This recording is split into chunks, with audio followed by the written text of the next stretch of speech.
హెరోలీ sisters channel కి స్వాగతం. ఈ రోజు చాలా మంది అడుగుతున్న వీడియో ఏంటంటే అమ్మ రైస్ కుక్కర్ ఎలా క్లీన్ చేసుకోవాలి చేసి చూపించమని అడుగుతున్నారు. ఆ వీడియో ఈ రోజు చేస్తాను. మీకు తెలుసు కదా నేను రైస్ కుక్కర్ ఎలా వాడేది. ఎలా అంటే చెప్పంటావా? బీభత్సంగా వాడతావమ్మా. ఇదిగోండి చూడండి. మరి అంతే కదా. రైస్ కుక్కర్ కొంచెం ఎక్కువగానే వాడుతుంటాను నేను. ఆ రైస్ కుక్కర్ ఏ విధంగా క్లీన్ చేసుకోవాలనేది చేసి చూపిస్తాను.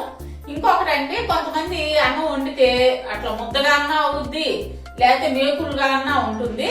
ఏ కొలతలతో ఎలా వండుకుంటే చక్కగా పొడి పొడిగా మల్లెపూలు లాగా ఉంటది అన్నం అనేది కూడా చూపిస్తాను. చూడండి. ఇవ్వండి నా దగ్గర 3 రైస్ కుక్కర్లు ఉన్నవి. ఇది పెద్దది, ఇది 2వ సైజు, ఆ రెడ్ కలర్ది చిన్న సైజు. డైలీ వాడేది మాత్రం నేను ఆ రెడ్ కలర్ రైస్ కుక్కర్ వాడతాను. ఈ మీడియం సైజుదే అన్న పిల్లలు అది వచ్చినప్పుడు రైస్ కోసం వాడతాను. ఈ పెద్దదండి నేను బిర్యానీకి వాడతాను. అంటే అల్లుళ్ళు అందరూ వచ్చి ఉన్నారనుకోండి, అప్పుడు ఈ రైస్ కుక్కర్ యూజ్ చేస్తాను.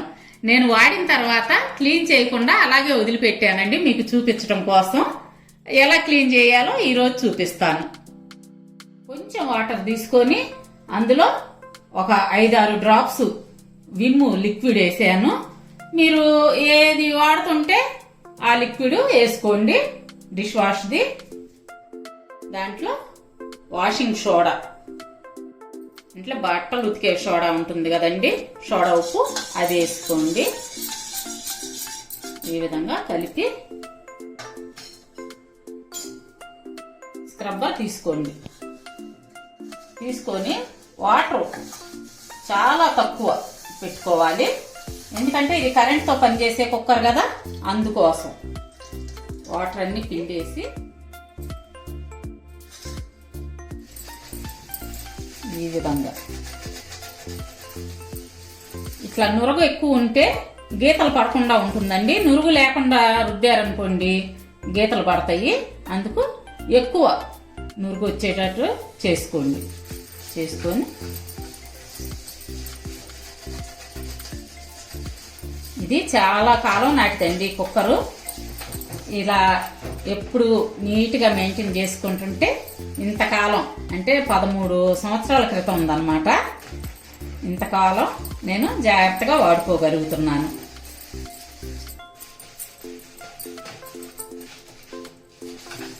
ఫస్ట్ ఈ విధంగా కుక్కర్ అంతా ఇట్లా చేయండి.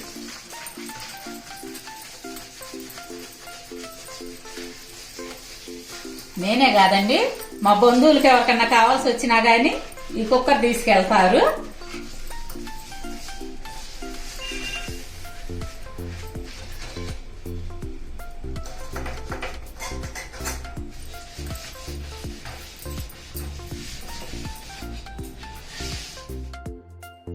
ఇప్పుడు ఇట్లా పొడి క్లాత్ తీసుకొని అస్సలు తడి అనేది లేకుండా బాగా, అస్సలు తడి అనేది ఉండనివ్వద్దండి.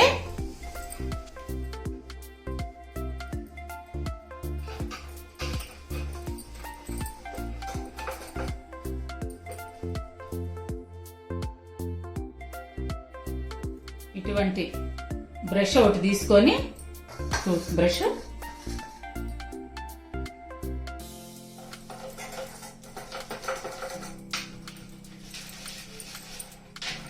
ఈ ఎడ్జిల్లో కూడా ఏదన్నా పొంగిపోయినా కొంచెం ఇరుక్కుపోతుంటాయి.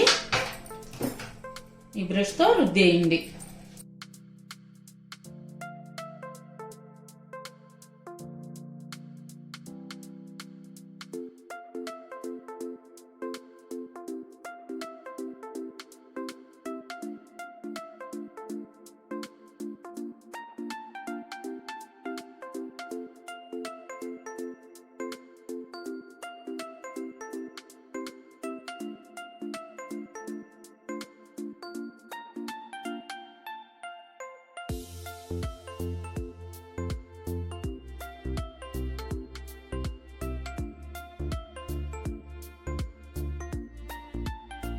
వీటికి ఏంటంటే అండి మెత్తగా ఉంటాయి కదా, ఏం కాదు, కలర్ ఏం పోదు. చక్కగా నిరభ్యంతరంగా వాడుకోవచ్చు. ఈ లోపల పక్కన క్లీన్ చేద్దాము. వాటర్ అంతా పిండేయండి, అసలు వాటర్ ఇవ్వద్దు. ఈ బేస్ జోలి ఇన్ని అసలు టచ్ చేయకండి, ఎందుకంటే మనకి ఇది ఏదన్నా కొంచెం లూజ్ వచ్చినా కొంచెం ఏదన్నా ఇది కదిలినా మనకి రైస్ కుక్కర్ వేస్ట్ అయిపోతుంది, పనికిరాదన్నమాట.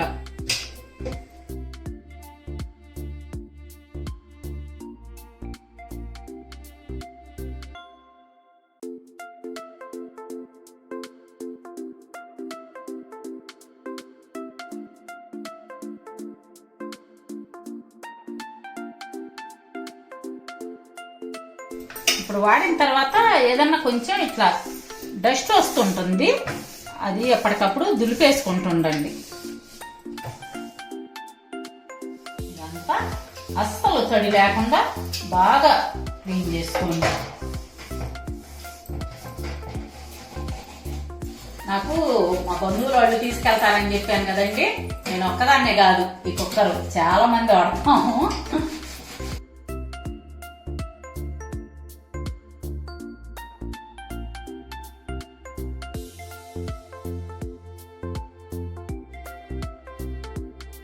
ఈ వాటర్ పొంగు అది పోయినప్పుడు ఈ విధంగా అవుతుంది. ఆ పొంగు పోకుండా చూసుకోవాలి.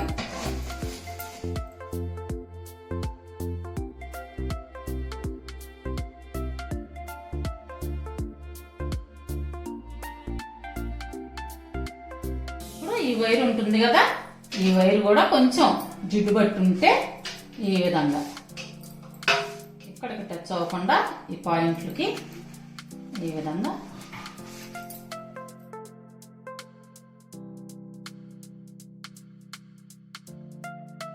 ఇదిగోండి, చూసారు కదా. ఈ విధంగా మనం వాడిన వెంటనే తుడిచి పక్కన పెట్టుకుంటే ఎన్ని సంవత్సరాలైనా కొత్త దానిలాగే మనం మెయింటైన్ చేసుకోవచ్చు. మీకు ఈ రైస్ కుక్కర్ వాడతారు కదండి, బాగా వాడారనుకోండి, ఈ పైన పెయింట్ పోయి ఈ లోపల చూడండి ఇట్లా రస్ట్ వస్తుంది కొన్నాళ్ళ తర్వాత. అంటే మనకి అన్నం అది పొంగిద్ది అనుకోండి, ఆ వాటర్ అది పడుతుంది కదా, అప్పుడు ఇట్లా రస్ట్ పట్టుద్ది.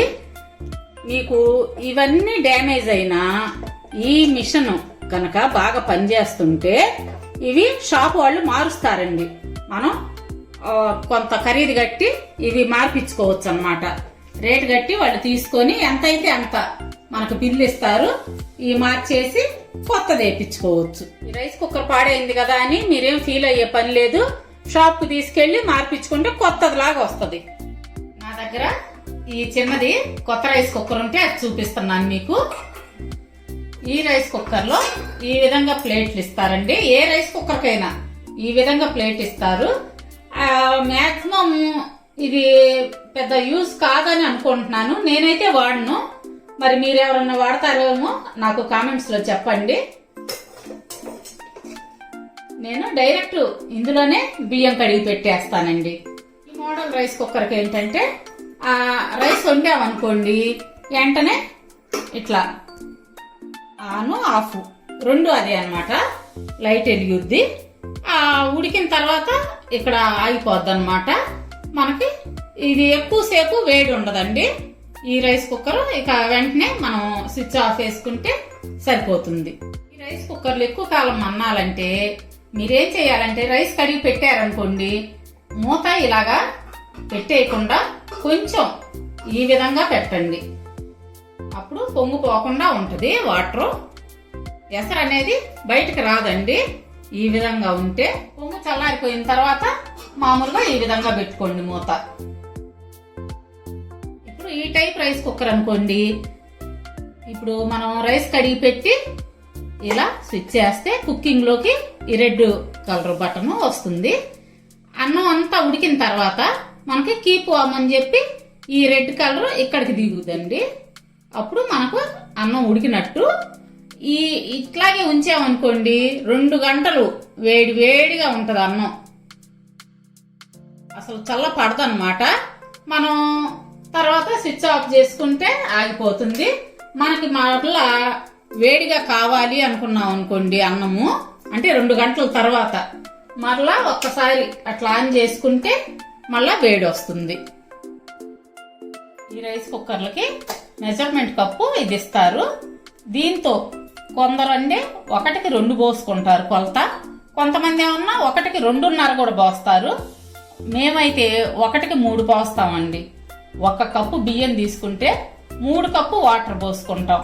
అంటే మాకు కొంచెం మెత్తగా తింటాం అలవాటు, అరుగుదలకి బాగుంటుంది కదా, అందుకని మేము మెత్తగానే వండుతాము. మీరు ఈ ఎలక్ట్రిక్ రైస్ కుక్కర్లో బిర్యానీ వండుకోవాలంటే కప్పు బాస్మతి రైస్ తీసుకున్నారనుకోండి, తీసుకుంటే ఈ కప్పుతోనే 1.25 కప్పు గాని 1.5 కప్పు గాని వాటర్ తీసుకోవాలి.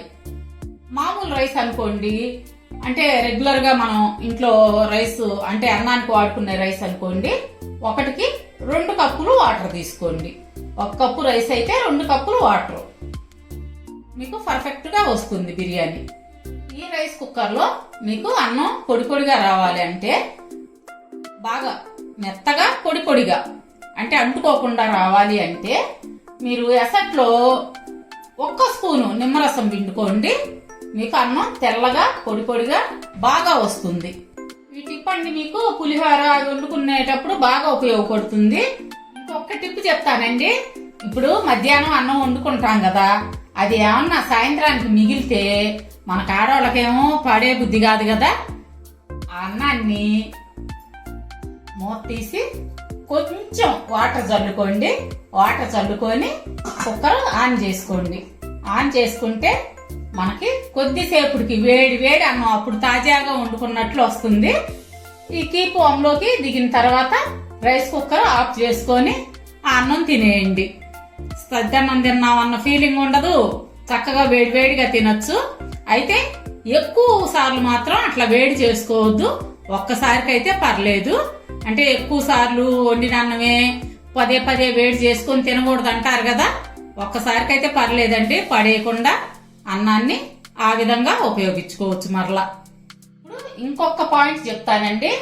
ఇప్పుడు ఈ రైస్ కుక్కర్ గిన్నె ఉంది కదా, దీన్ని ఎలా వాడుకోవాలంటే, ఈ లోపల గీతలు పడకుండా చూసుకోండి. అన్నం ఏదన్నా అడుగున పేరుకొని ఉన్నదనుకోండి, దాన్ని మీరు ఎలా క్లీన్ చేసుకోవాలంటే, కొంచెం గోరువెచ్చటి నీళ్లు పోసి పక్కన నానబెట్టుకొని అప్పుడు మనం వాష్ చేసుకోవాలి. ఇప్పుడు పీచు అవి ఉన్నాయి అనుకోండి, స్టీల్ పీచులతో వాటితో రుద్దకూడదు. అప్పుడు రైస్ వండుకోవటానికి పనికి రాదన్నమాట ఈ గిన్నె. ఇట్లా ఈ బేస్ కూడా కరెక్ట్ గా ఉండాలి. కొంచెం సొట్టలు పోయినాయి అనుకోండి, అవి తీసేయటమే, పనికిరాదు. నా దగ్గర చూసే ఉంటారు మీరు, పొయ్యి మీద నేను రైస్ కుక్కర్ గిన్నెలు పెడుతుంటాను కదండి, అవి పనికిరాని గిన్నెలేను. ఈ గిన్నెలు గనక మీరు గ్యాస్ మీద పెడితే ఈ గిన్నె ఇక వాడుకోవటానికి పనికిరాదు. ఇలాంటివి నాకు 2 గిన్నెలు ఉన్నాయండి. మా హెల్పరు తోమేటప్పుడు అది కొంచెం అట్లా ఇట్లా పడేసి సొట్టలు పోయినాయి. ఇవి పనికిరావు అన్నమాట. అందుకని చెప్పి నేను గ్యాస్ మీద వాడేస్తుంటాను. మీరు పొరపాటున ఎప్పుడైనా ఈ బాగున్న గిన్నె గ్యాస్ మీద నీళ్లు కాగబెట్టుకోవటానికో దేనికన్నా వాడారనుకోండి, ఇక ఈ రైస్ కుక్కర్ లో వాడుకోవటానికి ఈ గిన్నె పనికిరాదు. మీరు జాగ్రత్తగా మెయింటైన్ చేసుకోండి. ఎక్కువ డబ్బులు పెట్టుకుంటాం కదా, వస్తువులు ఎక్కువ కాలం వచ్చేటట్లు చూసుకోండి. విన్నారు కదండి, రైస్ కుక్కర్ని ఎలా క్లీన్ చేసుకోవాలి, అలాగే జాగ్రత్తగా ఎలా మెయింటైన్ చేసుకోవాలి అనేది చెల్లి చాలా చక్కగా చెప్పింది. అయితే మీరు కూడా ఈ టిప్స్ ఫాలో అయ్యి మీ రైస్ కుక్కర్ని చాలా జాగ్రత్తగా వాడుకుంటారనుకుంటున్నాము.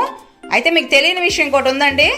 ఎప్పుడైనా పొరపాటున ఇంట్లో గ్యాస్ అయిపోతే, నేను ఇందాక చెప్పాను కదా, మా చెల్లి రైస్ కుక్కర్ని మామూలుగా వాడదండి, బీభత్సంగా వాడుద్దని. అసలు అన్నం వండడమే కాదండి, అందులో కూరలు వండుద్ది, చపాతీలు కాలుస్తుంది, ఇంకా క్యారెట్ హల్వాలు, ఇలా చాలా ఉన్నాయిలేండి. మా పాత వీడియోలు చూస్తే కనుక మీకు అర్థం అవుతుంది. పాయసాల దగ్గర నుంచి పరమాన్నం దగ్గర నుంచి అన్ని రైస్ కుక్కర్లోనే చేస్తుంది మా చెల్లి. మీరు కూడా కావాలంటే ఆ పాత వీడియోస్ ఒక్కసారి చూడండి. చూడని వాళ్ళు ఎవరన్నా ఉంటే మీకు అర్థం అవుతుంది. మరి మా వీడియోస్ మీకు నచ్చినట్టయితే లైక్ చేయండి, షేర్ చేయండి. అలాగే కొత్త వాళ్ళు మా ఛానల్ని తప్పకుండా సబ్స్క్రైబ్ చేసుకోండి. పక్కనున్న బెల్ ఐకాన్ క్లిక్ చేసి ఆల్ అనే ఆప్షన్ ఎంచుకోండి. ఇంకొక్కటండి, లైక్ బటన్ మాత్రం ప్రెస్ చేయడం మర్చిపోకండి. మన వీడియోస్ మరింత మందికి చేరువవ్వాలంటే చూసిన ప్రతి ఒక్కళ్ళు లైక్ బటన్ ప్రెస్ చేయండి. అలాగే రేపు మరో మంచి వీడియోతో కలుద్దాం. అప్పటి వరకు